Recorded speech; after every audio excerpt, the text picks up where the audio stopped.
আচ্ছা, তোমাদেরকে একটা বড় অ্যানাউন্সমেন্ট করার আছে যে এটার মধ্যে ঠাকুরের বাসনগুলো রাখবে। আর একজন বসে পড়েছে। Hello everyone, welcome to my channel Sonali and October girl.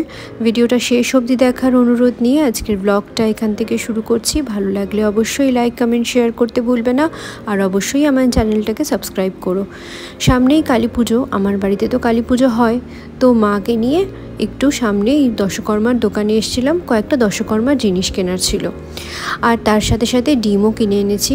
অনেক দিন ধরেই এই চকলেটের বক্সটা আমার ফ্রিজের অনেকটা জায়গা অকুপাই করেছিল, তো শুধু শুধু কেন থাকবে, তো তার জন্য কয়েকটাই চকলেট ছিল, সেগুলো বের করে তার মধ্যে এই ডিমগুলো কয়েকটা ওখানে রেখে দিচ্ছি। যেহেতু আমার ফ্রিজটা অনেকটা ছোট, ওই জন্য ডিমের জায়গাটা ঠিক ডিমগুলো ধরছিল না, তাই জন্য এক্সট্রা ওখানে। এখন সন্ধ্যে 6:30, সব কিছু কাজ কমপ্লিট করে এবারে আমরা পারবো হচ্ছে ঠাকুরের বাসন। এই যে আমি এটার উপর উঠবো, আর এই যে এই ওপরের এটার এই বাঙ্কারটার মধ্যে কিছু বাসন ঠাকুরের রাখা আছে, তো ওগুলো এখন পেরে রাখবো, তারপর সময় সুযোগ বুঝে ধোয়া টোয়া হবে ওগুলো। আর তারপরে নারকেল নাড়ু বানাবো। ঠিক আছে, দেখো। আর পাবলু এখানে সাইকেলে বসে পড়েছে। পাবলু আমাদের হেল্প করবে। পাবলু ওখানে উঠবে ওপরে? হ্যাঁ ওঠো না, উঠে একটুখানি ওগুলো পেরে দাও বাসনগুলো। কেন তুমি পড়ে যাবে? না না, পড়বে না, তুমি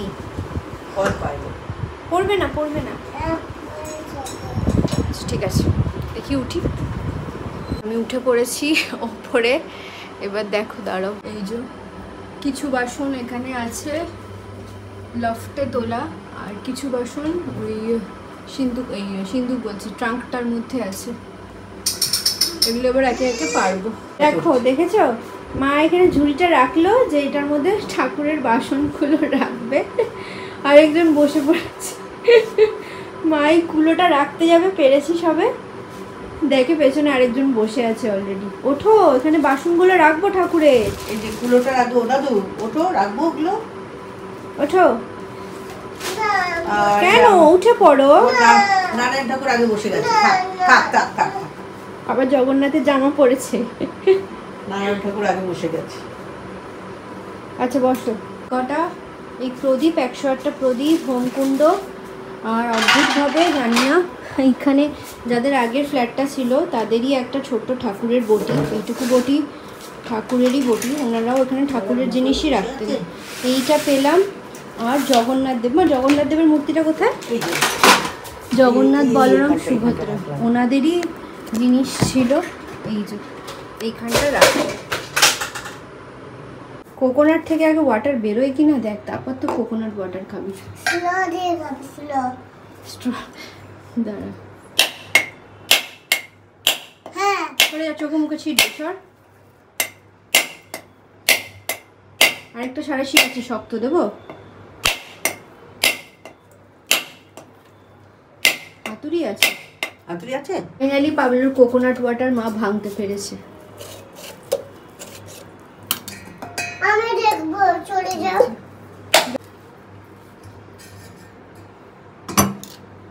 পেরেছে। এবারে এই শ্বাসগুলো ছাড়াতে হবে। এই দেখো, মা ইউটিউব থেকে এই ট্রিক্সটা দেখেছে। আমার তো কোরানি নেই, নারকেল কোরানি, তো ওই জন্য মা এটাকে করেছে কি, মা এটা গরম জলে ফুটিয়ে স্প্রে করে বাড়ি মারলাম, খুলে গেল। এই যে এবারে আমরা এরকম ভাবে ছাড়িয়ে নিচ্ছি, কালো এই খোলাগুলো ছাড়িয়ে নিচ্ছি।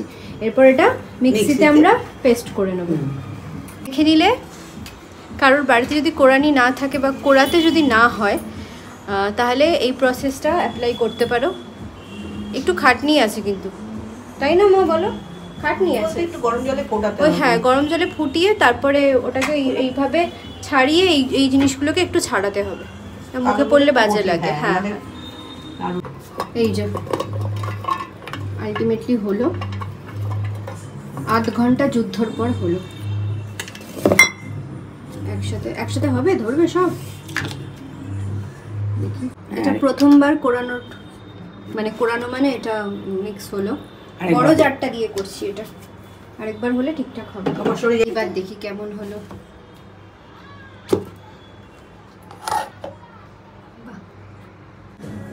অনেকক্ষণ ধরে ঘোরালে একদম মিহি।